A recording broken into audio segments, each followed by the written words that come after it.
Desde hace muchos años se conoce que ciertas piedras que se encuentran en la naturaleza tienen la particularidad de atraer otras piedras minerales. Esas piedras se encontraban en una zona de Asia que se conocía como Magnasia, y por ello es que a esas piedras se las llamó piedras magnéticas. Si nosotros tomamos una de esas piedras y la introducimos en un recipiente con limaduras de hierro, vamos a ver que una vez que extraemos esa piedra, vamos a notar que en sus extremos va a haber limaduras de hierro pegadas, no así en el centro.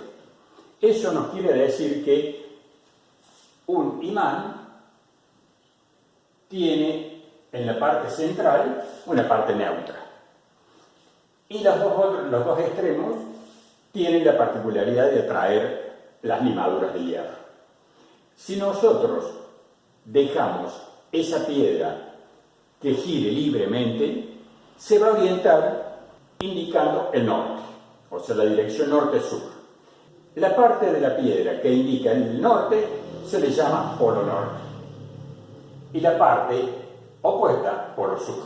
Si nosotros tenemos dos piedras con los polos identificados, o sea, el norte y sur de cada una, y acercamos al polo norte de uno, el polo norte de otro imán, vamos a ver que hay una cierta repulsión. O sea, si esta piedra tenía la posibilidad de girar libremente y nosotros le acercamos un polo norte, ese polo norte de la piedra que está con posibilidad de girar se va a alejar.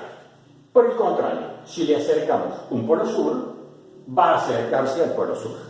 Eso nos está indicando que, además de poseer esa piedra magnética, un polo norte y un polo sur, los polos de igual signo se repelen y los de distintos signos se atraen. Si nosotros tomamos una de esas piedras que tiene un polo norte y un polo sur, y la partimos en dos, la partimos por la mitad, vamos a tener que en las dos partes vamos a encontrar un polo norte y un polo sur, un polo norte y un polo sur.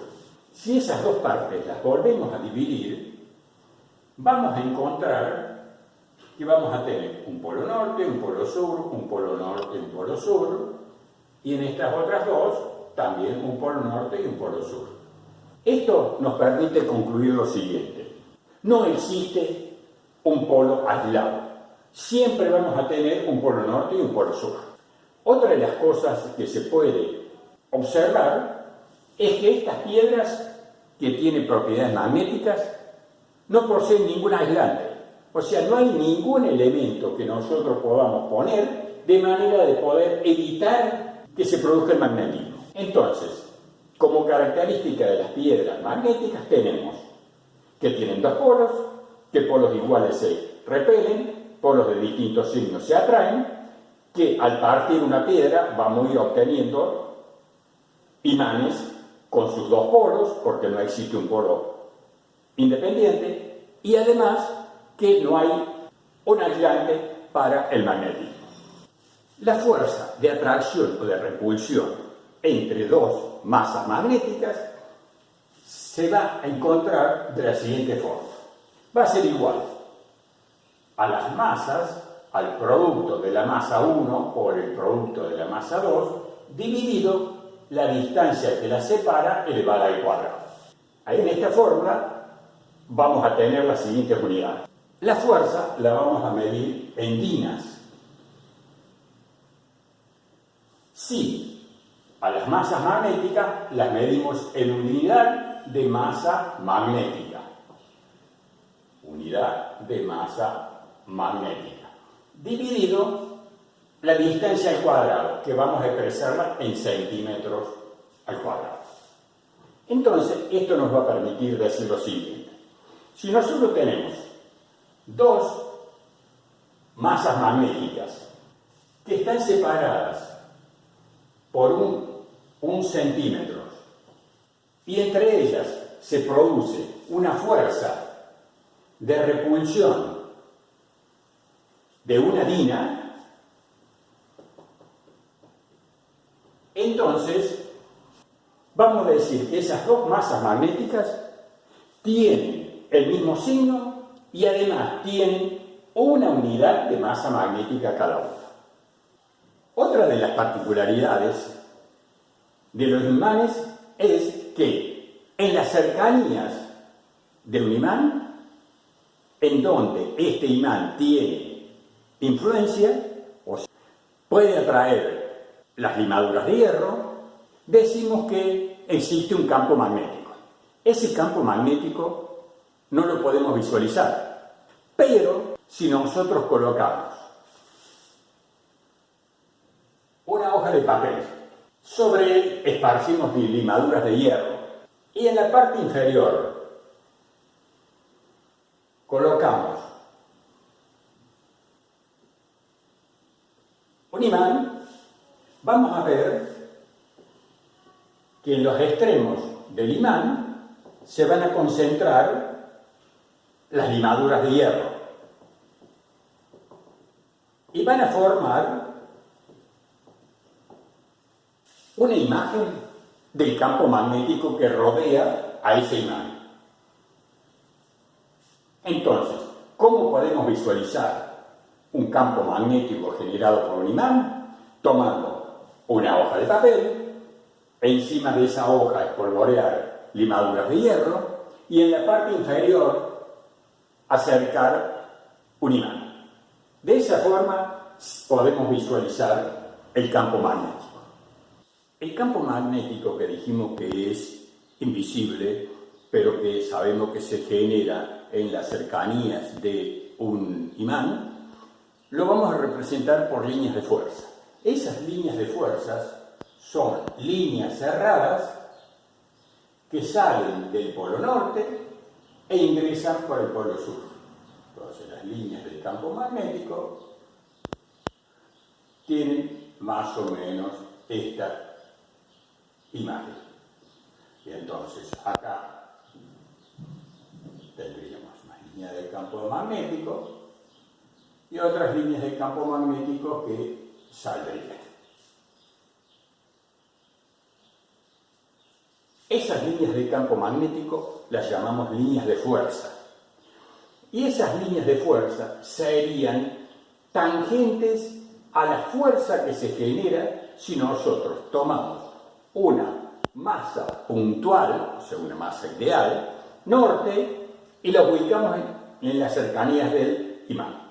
Si tomamos una masa puntual norte y la ubicamos en este punto, como es una masa norte, va a sufrir una fuerza de repulsión.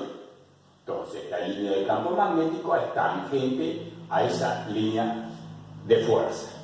Si la ubicamos en este otro punto, esa masa puntual va a recibir del polo norte una fuerza de repulsión y del polo sur una fuerza de atracción. El resultado de esas dos fuerzas se obtiene por la regla del paralelogramo. La regla del paralelogramo dice que tenemos que trazar por el extremo de una fuerza una paralela a la otra fuerza. Y lo mismo con la segunda. De esa forma, nosotros estaríamos encontrando la resultante, que en este caso la línea de fuerza es tangente a la resultante de la fuerza que actúa sobre esa masa puntual. Y si la colocamos en este punto, como es una masa puntual norte, va a ser atraída por el polo sur. Y también en este punto, la masa va a sufrir una fuerza que la va a atraer hacia el centro del imán. Las líneas entonces salen del polo norte e ingresan por el polo sur. Entonces, de esa forma, nosotros esquematizamos el campo magnético que rodea a un imán. La intensidad de ese campo magnético va a ser mayor donde las líneas de campo magnético están concentradas y va a ser menor en donde las líneas de campo magnético están más espaciadas. En este imán nosotros podemos calcular la fuerza de atracción o repulsión respecto de la masa magnética ideal. Podemos decir entonces que la fuerza va a ser igual a la masa magnética del imán por la masa puntual dividida la distancia al cuadrado. Ahora bien, si nosotros la masa puntual la pasamos al otro miembro, nos va a quedar que la fuerza que opera sobre esa masa puntual va a ser igual a la masa del imán dividido la distancia que la separa elevado al cuadrado.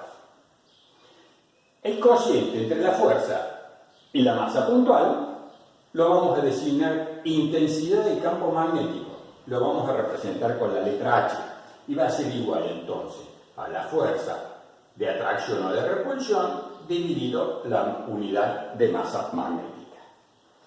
La intensidad del campo magnético la vamos a medir en Oersted.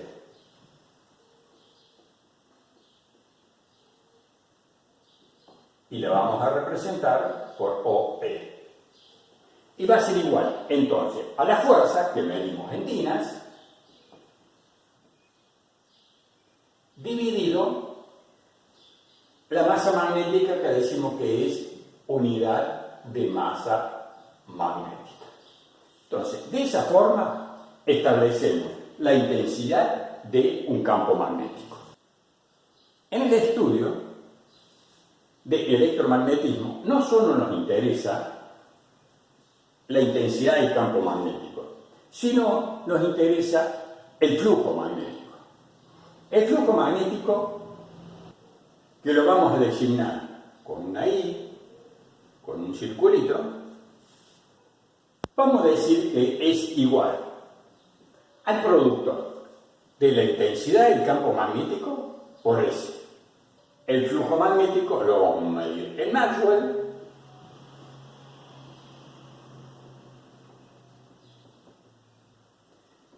y va a ser igual a Oersted por la superficie, la medimos por centímetro cuadrado.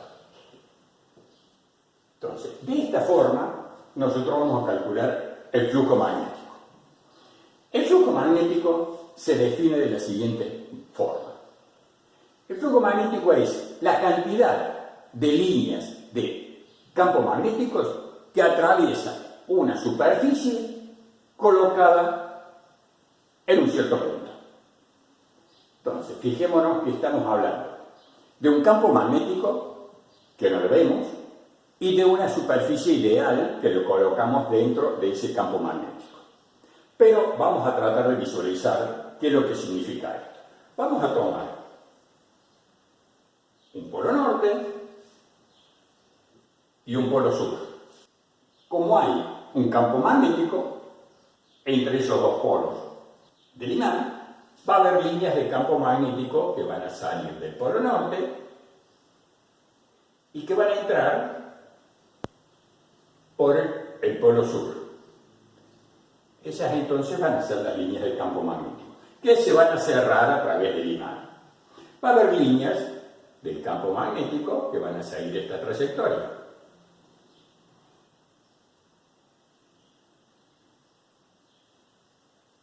O sea que ese sería el campo magnético en las cercanías de este imán. Este imán que podemos decir que tiene esta forma.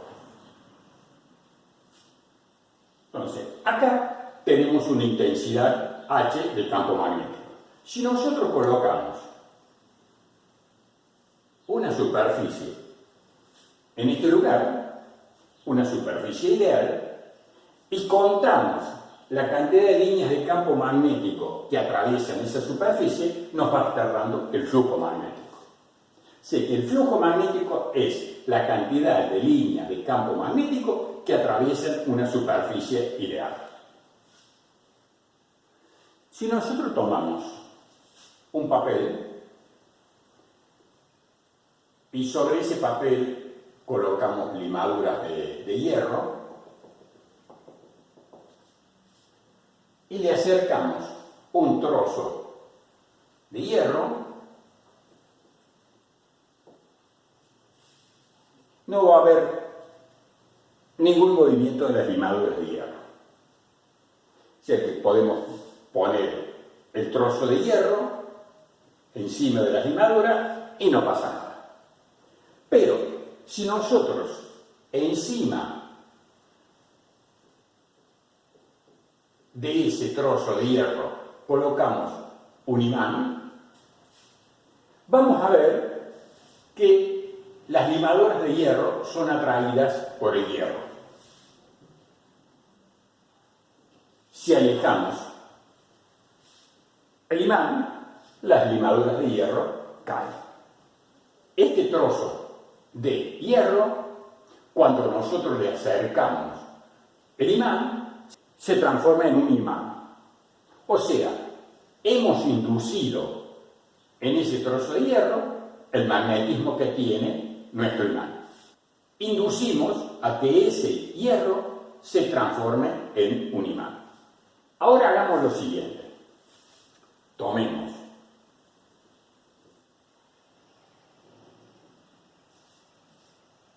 un trozo, un imán,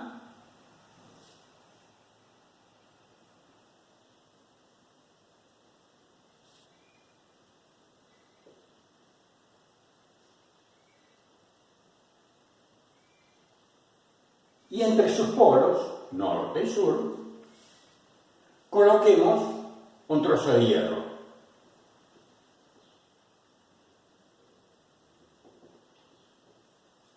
El hierro se va a transformar en un imán.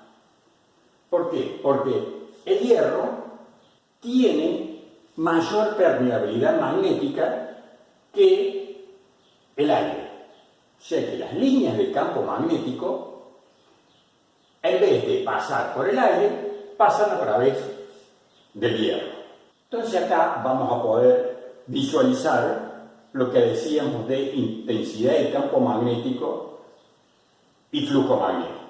Cuando nosotros no teníamos el hierro, podemos decir que entre los polos del imán había un campo magnético. Ese campo magnético, cuando nosotros colocamos entre los polos el trozo de hierro, las líneas de campo magnético se van a concentrar y van a pasar a través del hierro. ¿Por qué? Porque el hierro tiene mayor permeabilidad magnética que el aire. Entonces, si nosotros colocamos nuestra superficie ideal entre los dos polos, vamos a ver que el flujo magnético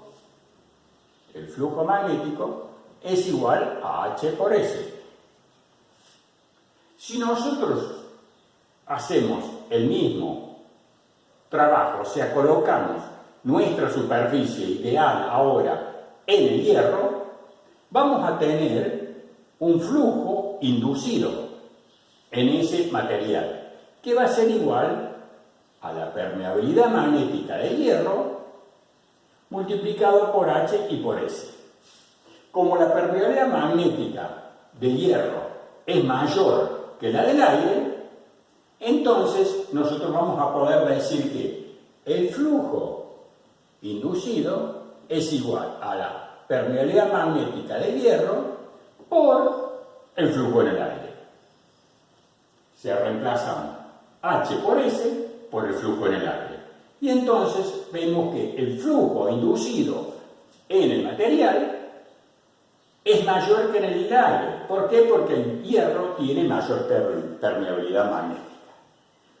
¿Qué es lo que estamos haciendo nosotros en el hierro cuando lo ponemos en un campo magnético? Orientar el magnetismo que tienen los átomos y más precisamente los electrones de ese hierro. Podemos decir nosotros que en cada electrón hay lo que se denomina un spin, o sea, un magnetismo de ese electrón, que en el caso del electrón se llama spin del electrón. Entonces, en un material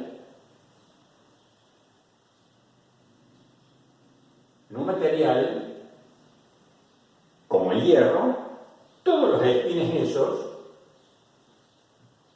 están, vamos a visualizar así, están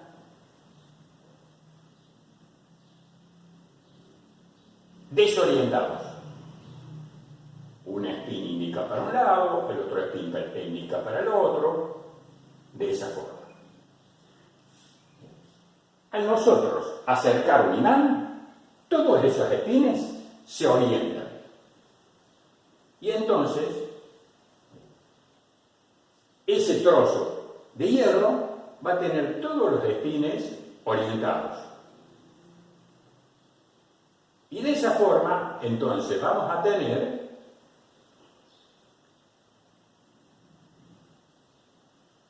un polo norte y un polo sur. En el caso del hierro, cuando nosotros quitamos el imán, se vuelven a desordenar. Si en lugar de poner un trozo de hierro colocamos un acero duro, los espines de los electrones van a quedar orientados. Y ese magnetismo va a ser un magnetismo que se va a mantener mientras nosotros no los desordenemos. ¿Cómo lo vamos a poder desordenar? O sea, ¿cómo vamos a poder hacer que el acero ese que se transformó en un imán pierda el magnetismo? De dos maneras. Una, por calentamiento. Porque al calentarlo se produce una agitación térmica que desordena todos los espines. Y otra, por medio de golpes. Si nosotros lo golpeamos, ese material va a perder el magnetismo. ¿Por qué? Porque los espines de los electrones, al golpearlo, se desorientan. Eso es lo que sucede con el magnetismo. Tenemos una idea del magnetismo que nos va a permitir entender lo que sucede con el electromagnetismo, que es lo que vamos a pasar a ver.